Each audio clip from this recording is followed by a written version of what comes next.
Welcome back to Joe Stunner Boxing. Liam Cameron wins a close unanimous decision over Troy Jones. And when I say close, I mean close. I'm not talking about the scorecards.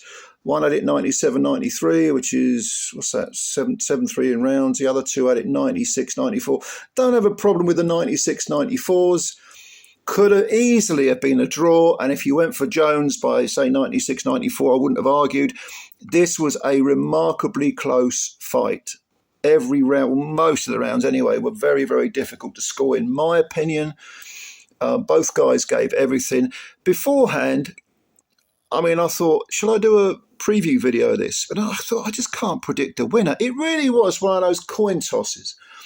And it's good to see Cameron, picking up a trinket. I think it was a WBA Intercontinental belt or whatever the fuck it was. And he took it from, well, he won it. I assume these things are usually vacant. But to get that belt puts him in the running, puts him back in the mix. He's now 24 wins with 10 KOs, 7 defeats. Only been stopped once, and that was by Ben Whittaker in his last fight. He's got a draw. We know that his background. He was banned for 5 years for a failed test. I believe it was cocaine, not really a performance-enhancing drug. It boosts you up, I suppose, but I don't know. I thought he was very, very unlucky to get that. It was very unjust that he got 5 years for that. He had his issues outside the ring. I think he liked to drink. But now, lo and behold, he's in the mix. He's back. And he did so. He did it. He's 35 years old now. He did it against a guy, 8 years his junior, 27-year-old Troy Jones, who was coming off a defeat. Actually had a little 6-round run around against a journeyman. But prior to that, earlier this year in May, I think it was, he fought Ezra Taylor and lost a unanimous 10-round decision. Look, he can come again. Troy Jones can come again. He fought with a lot of... I actually thought, even though I wasn't scoring it round for round, because it was very difficult to score, I thought he might have edged it. I thought he was a bit too youthful, a bit too much output. I just thought he might have edged it, but I'm not going to complain. Like I said, this was a very, very close fight, very difficult to score. These two guys had similar styles, both orthodox fighters going forward. Initially, interestingly, for the first couple of rounds, or certainly in the second round, it was a battle of the jabs.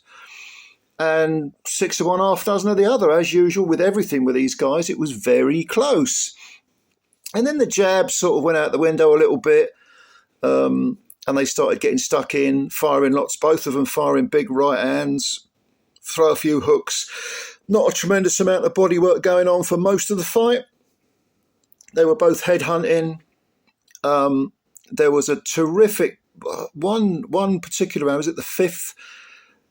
Jones landed a big, I think it was overhand right, and caught Cameron bang on the jaw. You can tell why he's only ever been stopped once. And he just took it, came back. He had a bloody nose. I think might have been blood coming out of his mouth as well. At the end of the sixth, I think it was, there was a low blow right at the end of the round by Jones, which gave Cameron a little bit of respite. Again, that round was, nip and tuck, to and fro in, both guys landing good punches. Again, I thought Jones was slightly more industrious with his output.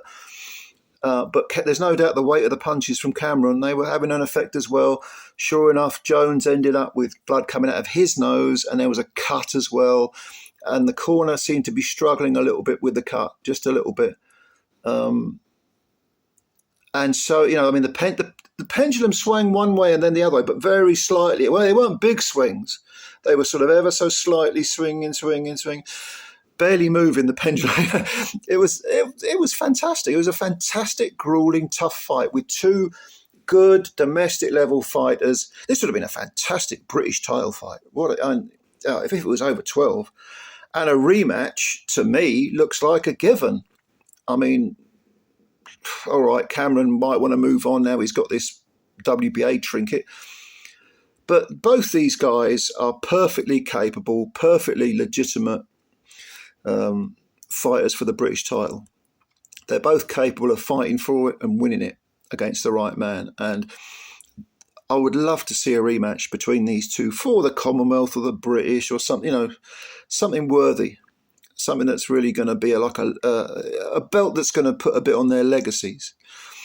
Because both these guys have got, you know, the proverbial guts by the bucket. Right to the end, it was, again, I thought Cameron maybe was landing some bigger individual punches, but Jones was probably busier. This is it was a difficult, impossible fight for me to predict. But also it was it's a difficult fight to sort of review because it was pretty much the same all the way through. And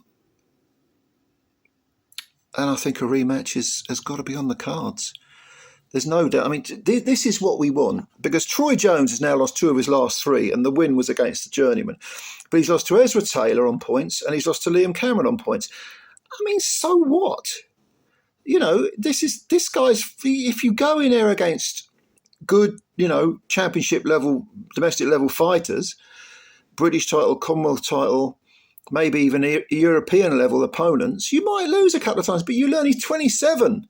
He can come back. I mean, for Christ's sake, if ever he needs some inspiration to come back, he's only got to look across the ring at Liam Cameron. He had 5 years out for a very, very draconian drugs ban.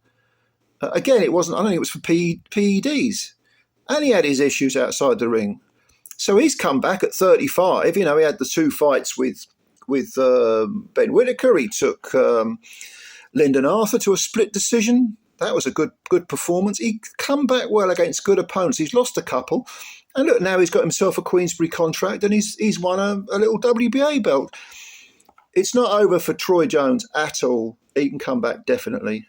But what did you think of this fight? Because I thought it was a fantastic. It should have been for a British title. Should have been a 12-rounder and should have been for a British title.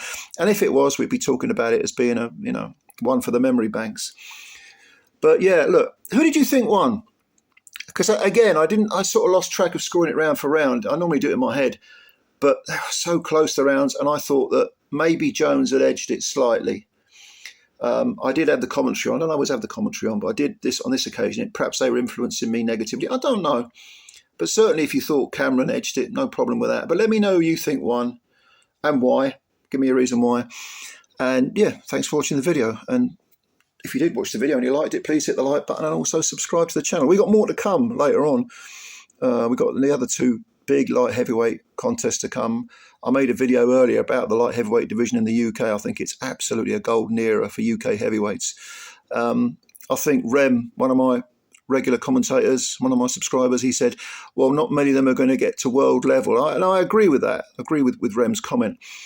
But don't forget, we can have an absolute ball in terms of entertainment at lower levels, British, Commonwealth, European level. And the amount of UK light heavies out there, I think this is definitely a golden era. So let me know what you think. Comments below, subscribe, like the video, spread the word about Joe Stunner Boxing. Thank you, ladies and gentlemen. More to come. Watch this space. Bye for now.